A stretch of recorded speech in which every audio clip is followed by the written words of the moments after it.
నమస్తే. ఇన్నాళ్ళు నన్ను సపోర్ట్ చేస్తూ, ఎంకరేజ్ చేస్తూ మీ ప్రేమని నాకు అందిస్తున్న ప్రతి ఒక్కరికి కృతజ్ఞతలు. అలాగే ఈ వీడియో కూడా ఖచ్చితంగా మీకు ఉపయోగపడుతుంది. లైక్, షేర్ అండ్ సబ్స్క్రైబ్ చేసి మీ సపోర్ట్‌ని నాకు అందించండి. అలాగే ఈ వీడియో పట్ల మీకున్న అభిప్రాయాన్ని కామెంట్ సెక్షన్‌లో కామెంట్ చేసి తెలియజేయండి. ఇప్పుడు వీడియోని చూద్దాం. నమస్తే. Welcome to our channel. నేను పద్మిని. ప్రస్తుతంతో పాటు ప్రముఖ ఆధ్యాత్మికవేత్త, నారీసేన ఫౌండర్, దత్త ఉపాసకురాలు శ్రీమతి లతా దత్త గారు మనతో పాటు ఉన్నారు. మాట్లాడదాం. నమస్తే అక్క. నమస్తే. జై గురుదత్త పద్మిని. శ్రీ గురుదత్త అక్క.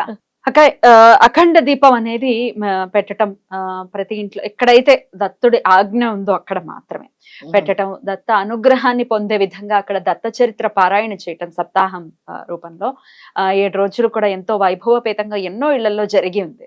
అయితే ఒకరింట్లో అద్భుతమైనటువంటి మిరాకిల్ కూడా జరిగింది. ఒకసారి లైవ్ లో విందాం. ఖచ్చితంగా పద్మిని, తప్పకుండా. కాల్ చేస్తున్నాను.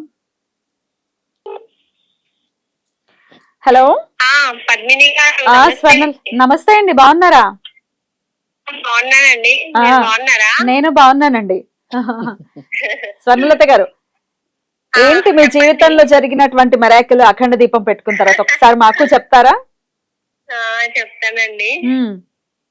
చాలా హ్యాపీ అండి దీపం పెట్టుకున్న తర్వాత. మా బాబు కోసము యాక్చువల్ గా యాక్సిడెంట్ అయింది. నాకు చెప్పారు కదా, మీ హస్బెండ్ అనుకుంటా చెప్పింది నాకు కదా, మీ బాబుకి యాక్సిడెంట్ అయింది. నేనే ఇచ్చాను లత గారి నంబర్, నాకు గుర్తుంది. ఎందుకంటే మీరు బాగా మీ వారు చెప్పిన మాటలు నా మైండ్ లో ఇంకా తిరుగుతూ ఉన్నాయి. ఎందుకంటే మీ వారు మాట్లాడినప్పుడు నేను ఎక్కడో ఉన్నాను, సమ్ మార్కెట్ ఐ గెస్. అయితే ఇట్లా యాక్సిడెంట్ అయింది, కోమాలో ఉన్నాడు పిల్లాడు. ఆ పిల్లాడేనా? చెప్పండి, ఏం జరిగింది? అదే బాబు కొత్తిల్లు పట్టుకున్నాం మేము. పార్టీలు కొంచెం ప్లేస్ మారాలని బాబు కోసం కొత్తిల్లు పట్టుకొని కొంచెం 2 కిలోమీటర్స్ దూరం అంతే. అయితే నేను ఇంట్లో ఉండాను. అసలు నేను ఇంట్లో ఉండాను, పాతింటికే వెళ్తాను. నేను ఇంట్లో అస్సలు ఉండాను. చాలా అసలు ఏడుపు ఒకటే తక్కువ అండి మాకు. ఇంత బాధ పెట్టేది, గట్టి గట్టిగా వచ్చేది. అసలు ఎవరు చెప్పినా వినబడకపోతుండే. ఇంకా మా ఆయన అయితే చేస్తుండే, ఇంకా ఆయనని చూసి నేనే ఏడ్చేదాన్ని. అసలు చాలా టెన్షన్. అమ్మ ఆయనకి ఏమైతుందో అని నాకు టెన్షన్. బాబు ఇట్లా చేసుకుంటే ఆయన టెన్షన్ పడుతుండు చాలా. ఇంకా చూసిన ఒకసారి అక్కడనే దీపం, నేను కూడా సిద్ధమంగళ స్తోత్రం చదువుకుంటా అండి రోజు. అప్పటి నుంచి అక్కడనే దీపం పెట్టుకుందాం అని చెప్పేసి అమ్మకి ఫోన్ చేశాను. మీ దగ్గర నంబర్ తీసుకున్నా కదా. అవును. అట్లా పెట్టాలమ్మా బాబు కోసము అని అంటే సరే అని ఒప్పుకొని వచ్చిండ్రు అమ్మ. దీపం పెట్టిన తర్వాత అండి కొంచెం కామ్ గా అయిపోయిండు. 3 days కి కామ్ గా అయిపోయాడు. బయటికి వెళ్ళట్లేదు ఇంకా. కామ్ గా అయిపోయిండు. మళ్ళీ మధ్యాహ్నం ఆరతి ఇస్తాం కదా, అందరు వచ్చి సప్తాహ పారాయణం చేస్తున్నారు. మధ్యాహ్నం ఆరతి ఇస్తున్నాము. అయితే ఆరతి ఇచ్చిన తర్వాత డోర్ పెట్టేసి బయటికి వస్తాం కదా. అయితే ఆ బాబు కూడా వచ్చి దత్త తిన్నాడు రండి మీరు వచ్చేయండి చదువుకోండి పారాయణం తినేసి అప్పుడే దత్త రండి మీరు అంటుండే. వాళ్ళందరూ హ్యాపీ. అసలు బాబు ఇంత చేంజ్ అయిందండి 3 days కి. ఇప్పుడైతే అసలే వెళ్ళట్లేదు, అన్ని బయటికి డాడీ ఎట్లా చెప్తే అట్లా వింటున్నారు.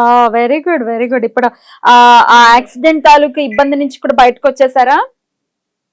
బయట పడిందండి. సిస్టమ్ ఆన్ చేసుకొని నేను పక్కా జాబ్ చెయ్యాలి. ఇప్పుడు నేను ఇట్లా ఉంటే బాగుండదు. Very good. జాబ్ చెయ్యాలి. బోల్డ్ అంత మార్పు వచ్చింది అయితే పిల్లాల్లో. చాలా అండి, చాలా సంతోషం అమ్మా. ఎందుకంటే మీ వారు మాట్లాడిన మాటలు ఇంకా గుర్తున్నాయి నాకు. చాలా బాధ వచ్చింది. ఎందుకంటే చేతికి అందిన బిడ్డ అట్లా యాక్సిడెంట్ అయి కోమాలో ఉండటం అంటే అదేం ఆషామాషి కష్టం కాదు. భగవంతుడి వరకు వెళ్ళి మళ్ళీ తిరిగి వచ్చారు. డాక్టర్సా? 1% హోప్ తోనే. అయ్యో బాబోయ్, దత్తుడినే పట్టుకున్నారు. ఇప్పుడు హెల్త్ అంతా ఓకే కదండి బాబుది? Health okay. కొంచెం వాయిస్ కూడా మంచిగా అయిపోయిందండి, క్లియర్ గా అయింది. నడవడం, నడకలో కూడా చేంజ్ వచ్చింది. గట్టిగా నడుస్తున్నప్పుడు. లేకపోతే తాగిన వాళ్ళు ఎట్లా నడుస్తారండి, అట్లా అట్లా నడుస్తుండే. ఇప్పుడు మామూలుగా నడుస్తుంది. ఇప్పుడు బాగా కొంచెం బ్రెయిన్ స్ట్రాంగ్ గా కి నడుస్తుండు, సంబంధించిన బండి యాక్సిడెంట్ కదా. నడిపిస్తుండు. కారు కూడా వెనకాలకు ముందుకు వెనకాల కార్ డ్రైవింగ్ కూడా చేయాలి డాడీ నేను. ఇలా చాలా చేంజ్ వచ్చింది బాబు, మామూలుగా అయిపోయింది అంతే ఇక. Very good, very good. చాలా అంతా నేను ఈశ్వరానుగ్రహం. మాత్రము దత్తాత్రేయుని పాదం అయితే వదలనండి, వదలద్దు అసలు. అస్సలు వదలను. ఇంకెంత నిరూపణ చేసిన తర్వాత ఇంకొదులుతాము, అస్సలు వదలం. అస్సలు. చాలా చాలా నేను కళ్ళు సంతోషం. మూసుకున్నా కళ్ళల్లో కూడా దత్తుడే. ఒక్కొక్కసారి సిద్ధమంగళ స్తోత్రం చదువుతుంటే నాకు అమ్మ ఫేసే గుర్తుకొస్తుంది. వెరీ గుడ్, అమ్మ ఫేసే గుర్తుకొస్తుంది. Very good. చాలా చాలా సంతోషం. మీరు మీ నాకు పి- 3 మీ days వారు నేను 3 days అఖండ జ్యోతి పెట్టిన 3 days కే నాకు కళలో వచ్చింది. స్వామా త్రిశూలము ఆరెంజ్ కలర్ క్లాత్ ఇట్లా. Very good, very good. అమ్మ చెప్తే దత్తుడే వచ్చాడమ్మా, శివలింగం వస్తుంది, నీళ్ళలోనే శివలింగం వచ్చింది. చాలా చాలా నాకు అద్భుతం. కూడా హెల్త్ బాగుండకపోతుండేదండి. బయటికి వెళ్ళేసి వస్తే ఫీవర్ వచ్చింది నాకు, వామిటింగ్స్ అయ్యేవి. అలాంటివి నాకు కూడా ఎంత నార్మల్. జర్నీ చేసినా కూడా ఇప్పుడు బాగానే ఉంది. Very good, very good. చాలా చాలా సంతోషం. ఎప్పటికీ ఇట్లాగే సంతోషంగా ఉండండి. ఓకేనా? Thank you, thank you so very much. పాదాభి వందనాలండి. వింటున్నారు ఆల్రెడీ. వింటున్నానమ్మా. థ్యాంక్స్ అండి, మీ వల్లనే కదా పరిచయం అయింది. అయ్యో, నాదేం లేదు. మాధ్యమాన్ని మాత్రమే నేను. దత్తుడి వల్ల ఏదైనా జరిగితే అది దత్తుడి వల్ల జరుగుతుంది. మనదేముంది, ఒక మాట సహాయం కూడా చేయలేకపోతే ఎక్స్పీరియన్స్ అయితేనే తెలుస్తుంది. ఎగ్జాక్ట్లీ, అది అనుభవం. అనుభవపూర్వకంగా తెలుస్తుంది. ఓకే. కానీ మా ఆయన అంటే అమ్మని మాత్రం వదలకు, ఎక్కువ టచ్ లోనే ఉండు. వదలకండి అసలు, మేము వదలం.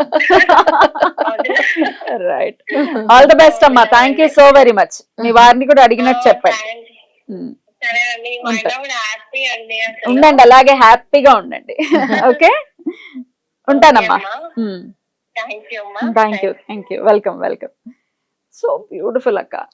అయితే నేను ఏం కోరుకుంటున్నానంటే పద్మిని, త్వరలో ఈవిడ వాళ్ళ అబ్బాయి స్టూడియోకి వచ్చి నేను జాబ్ చేస్తున్నానని అబ్బాయి చెప్పాలి. తప్పకుండా ఆ రోజు వస్తుంది. నేను నిన్న ఫోన్ చేస్తే వాళ్ళు ఆనందాన్ని పంచుకుంటుంటే నేను అదే చెప్పాను, మీరు స్టూడియోకి వచ్చి మీరు మీ అబ్బాయి ఉద్యోగం వచ్చింది, ఇదంతా దత్తుడి వల్ల జరిగింది అని చెప్తే, ఎవరికైతే సివియర్ హెల్త్ ప్రాబ్లమ్స్ ఉన్నాయో 1% హోప్, ఎక్కడ 90% హోప్ లేదని చెప్పి ఒకటే 1% హోప్ అంటే దత్తుడు ఎలాంటి కరుణామయుడని చెప్పాలి. ఆయనకి కాదు సాధ్యం. ఒకటే మాట చెప్పాను, కోమాలో ఉన్నప్పుడు మీ అబ్బాయి భగవంతుడి దగ్గరికి వెళ్ళి తిరిగి వచ్చాడు. భగవంతుడు కర్మ జన్మకు వేశాడు, నువ్వు ఈ జన్మలో ఇలా ఉండాలి, నీకు ఇస్తున్నాను లైఫ్ అని ఇచ్చారు. అందుకే దత్తుడు మీ ఇంటికి వచ్చాడు, అఖండ జ్యోతి పెట్టించుకున్నాడు. ఏం చేశానంటే ప్రతిరోజు మీ అబ్బాయి పక్కన గురుచరిత్ర పుస్తకం ఉండాలి. చదవలేకపోతున్నాడు అన్నారు కదా, కాన్సన్ట్రేట్ చేయలేకపోతున్నారు అన్నారు కదా, ఆ అబ్బాయికి చెప్పాను ఇంటికి వెళ్ళి కూర్చోబెట్టి, నువ్వు ఇంట్లో నుంచి అడుగు బయట పెట్టకూడదు, దత్తుడు చెప్తున్నాడు, ఇది నేను చెప్తున్నాను అని ఇలాగే అన్నాడు. చాలా దత్తుడు చెప్తున్నాడా అన్నాడు. అవును దత్తుడు చెప్తున్నాడు, ఇంట్లో నుంచి కాలు బయట పెట్టకూడదు అన్నాను. నెక్స్ట్ ఎంత వయసు నువ్వు దత్త 29, కొంచెం చిన్నపిల్లల్లాగా అవుతారు కదా బ్రెయిన్ అలాంటిది. ఇప్పుడు ఎంత తెలివి వచ్చింది, ఎంత ఇంటెలిజెంట్ గా మాట్లాడుతున్నాడు. నేను ఇప్పుడు దత్తుడు నామం చేసుకుంటున్నాను, నేను ఉద్యోగం చేయాలి, మనం విజయం సాధించాలి, డబ్బులు మొత్తం నా వల్ల ఖర్చు అయ్యాయి, నేను మీకు ఏదో ఒకటి చేయాలి అన్న ఆలోచన భగవంతుడు కల్పించాడు అబ్బాయికి. ఎక్కడ చిన్నపిల్లల్లాగా అయిపోతారో అంత ఈజీగా కోలుకోవటం బ్రెయిన్ రిలేటెడ్. ఎంత మంది మంచాన పడి సంవత్సరాలు, 2 నెలలు కోమాలో ఉన్నాడు ఈ అబ్బాయి. 2 months కోమా, 2 నెలల్లో ఆ కోమా నుంచి తిరిగి వచ్చాడంటే అంత దత్తుడి దయ, ఖచ్చితంగా దత్తుడి దయ. దీన్ని బట్టి ఎవరికైతే ఈ హెల్త్ ఇష్యూస్ ఉంటాయో, ప్రధానంగా పెద్ద పెద్ద సమస్యలు ఉంటాయో, క్యాన్సర్ లాంటివి లేదా ఇంకేదైనా బ్రెయిన్ రిలేటెడ్ ప్రాబ్లమ్స్, బ్రెయిన్, కొంతమందికి స్ట్రెస్, యాంగ్జైటీ, యాక్సిడెంట్స్, నమ్మకంతో ఎవరైతే అఖండ జ్యోతి పెట్టుకుంటారో, స్వామి నాకు చెప్పారు కాబట్టి, ఆయన చెప్పారు కాబట్టే నేను పెడుతున్నాను పద్మిని. నెమ్మది వెళ్ళినా పర్వాలేదు, ఎవరికి అవసరమో దత్తుడు అక్కడికే వెళ్ళాలి. కరెక్ట్ కాబట్టే పెట్టాను. కాబట్టి ఆ ఇంటికి వెళ్ళేటప్పుడు నేను జ్యోతి వెలిగించేటప్పుడు నేను ఒకటే అనుకుంటా, స్వామి మీరు పెట్టమన్నారు, నేను పెడుతున్నాను జ్యోతి, వాళ్ళ కర్మలు నేను తొలగిస్తాను, ఈ జ్యోతిలో నేను ఉంటానని మీరు చెప్పారు, నేను వచ్చాను, వాళ్ళ సంకల్పం నెరవేరేలా చూడండి, వాళ్ళు ఎందుకు పెట్టుకుంటున్నారో అది చేసేలా చూడండి. నేను ఒక మాధ్యమాన్ని, నన్ను పంపారు, నేను వచ్చానని. డబ్బు గురించి కూడా నేను ఆలోచించను పద్మిని. ఆ ఇంట్లో ఒక సమస్య ఉందని అంటే చాలా చాలా బ్యూటిఫుల్ ఎక్స్పీరియన్స్ ఇది. ఆ అబ్బాయి క్షేమంగా ఉన్నాడు, చాలా చాలా సంతోషం. చాలా భక్తుడి 29 ఏళ్ళ అనుగ్రహం. కుర్రాడు, ఉద్యోగం చేయాల్సిన కుర్రాడు, Right. తల్లిదండ్రులు కళ్ళెదురుగా ఆ ఇప్పుడు క్షేమంగా బాధని ఉన్నాడు. తొలగించాడంటే దత్తస్వామి Yeah. అసలు మాటలు కాదు, మాటలు కాదు అది, జై మాటలు. గురుదత్త అంతే. జై గురుదత్త అది. థ్యాంక్ యూ అక్క, నమస్తే. నమస్తే. శ్రీపాదరాజం శరణం ప్రపద్యే. శ్రీ దత్తరాజం శరణం ప్రపత్తి.